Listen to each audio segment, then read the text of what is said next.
So without further ado, our first speaker today is Gale Wilkenson. She is at Vitalize. She is the founding partner at Vitalize VC here in Chicago. She's also on the Chicago Blend board and has really put her stamp on the organization as a whole. So welcome, Gale. Once again, my name is Gale, and the topic that I am passionate today about is pets. So who has a pet? Please raise your hand. Who wants a pet? Who knows somebody with a pet? Okay, so pretty much all of us. They teach us a lot, so live in the here and now, go outside, go for a walk, have fun, live unconditionally, love unconditionally, and live unconditionally, and so much more. Today, we only have time to talk about one lesson that I would say pets give us, so I'm going to focus on the end of the journey with our pets, and I would argue that all of these life lessons are also relevant to business. So how does pet loss grief teach us as founders, investors, to accept change? 1 in 10 people will experience pet loss within a given year. So 10% of us in this room have just lost a pet or will lose a pet in a year's time because so many people have pets and many have more than one, and pets don't live that long. This is Samson. He was my first dog as an adult, and he passed away on May 18th, 2025. So this is actually the last picture that I took with Samson right before he passed away. And I would say that my world shifted on May 2nd, so just 16 days before that when I heard liver cancer. 1 month to live. And I knew that change was coming, and how do I figure out how to accept that and what was going to happen, because I didn't actually have a full month. I only had 16 days with him. Why is losing a pet so hard? There's a really great TED Talk by an emergency vet named Sarah Hogan. If you ever are in this situation, I highly recommend you listen to it. And she says there are really 3 things that make losing a pet potentially even harder than losing a family member, and that's because they love us unconditionally. There's nothing negative about our relationships with our pets. Number 2, we make hard decisions for them. So like Samson, I had a euthanasia doctor come to the house. Like I made that decision for him. And then finally, society tells us, oh, it's just a pet. You know, you can get another one, you have another one, like it's not a big deal. And that makes us feel even worse about the whole experience. In fact, I felt so bad about it, I wrote a book, and as part of that process, I did a survey of 121 people. And I asked them a bunch of questions, and here's some of the surprising data that came back. 71% of the respondents said that they felt some kind of guilt about what they did or didn't do at the end of their pet's life. That's way higher than I would have anticipated.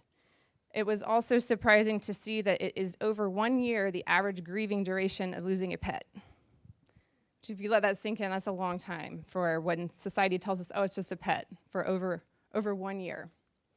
I also asked what helped you heal the most after the death of your pet. The number 1 answer is honoring my pet with things like memorial shelves, where I place all their belongings or have a picture of them in a special place. I get a tattoo, something to remember them by. Other pets, whether I had them already or I might adopt a new pet or go volunteer at a shelter. The people in my community was the 3rd response, helped with this time, and then time, nothing, and self-care were also responses.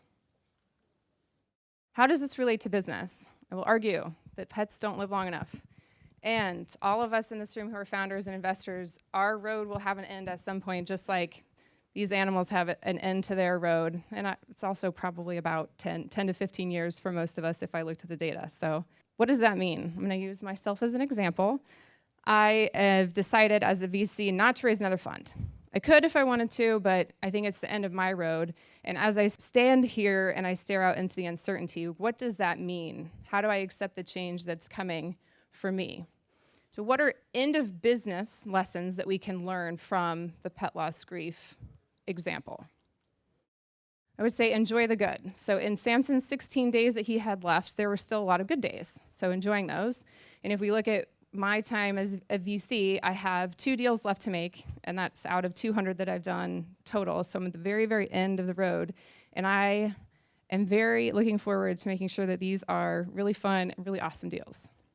Honor the memory. Obviously, with the pets, we talked about some examples there. That was the number 1 response in that survey, remember. But for your business, you did this. Regardless of what the exit looks like for you, you did something important. You learned something from it. You created value along the way. Like there's something real that you did. And so for me, I've had people tell me in the past, you're not a real VC until you raise a $100 million fund. I don't agree with that. I've deployed $35 million, and I have to honor that. Next, be vulnerable. So when Samson was sick, I put up an out of office that said my dog is dying of cancer. And when I went to the park, I told people, He's dying of cancer. And it was crazy what I learned from that. People started to cry to me and tell me about their pets. Or they would respond to my out-of-office response and say, oh my gosh, this happened to me. And it really opens up the floor to talk about it. In fact, I would guess that there are folks in the audience who might reach out to me after this and say, actually, I'm thinking about the end of my business. And now that you've started to talk about it, I realize that this is a totally normal thing. Just like losing a pet's normal, the end of your business is normal too. And you get to own the narrative when you talk about it. So when I said, this is what's happening to my dog, I was part of that process rather than it happening to me. And same thing for somebody's business. I actually had a friend in Chicago who runs a company, and she said, Gale, my revenues are way down, and I'm out of cash at the end of the year. And I said, okay, well, what do you want to do? She said, I want to do strategy and ops. I said, who are 10 founders in Chicago who you would like to work for? And you want to do strategy and ops for them. Let's get conversations started, and then let's see if we can get you acqui-hired. And you own the narrative, so who cares if you sell for $5 million, $500,000, $5? It's your story to tell once the acqui-hire happens, and that's okay.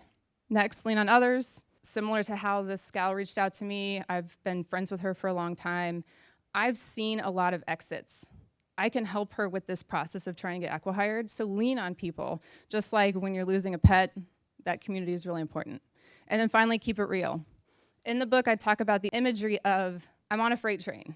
It's not stopping, it's coming. You know, it was coming fast. I had 16 days for that one. Obviously, I have a much longer off-ramp for my venture business, but I gotta keep it real. It is coming, and my life is going to change. So with that, change is good. There are new things that we can do. So if you want to check out the book that I wrote recently, it's at petlossgrief.info, and I talk all about Samson and the lessons that I learned there. And then my new pet that I have acquired or started is a dog rescue, where I'm trying to flip the model, and instead of you picking the dog that you want to adopt, I invite people to tell me the type of attributes that you're looking for with your next pet. As long as it's a dog, that's what I specialize in. And I will find that dog for you.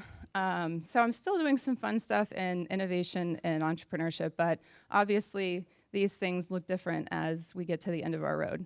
So I hope that you learn, like me, that change is not always bad and we can embrace it.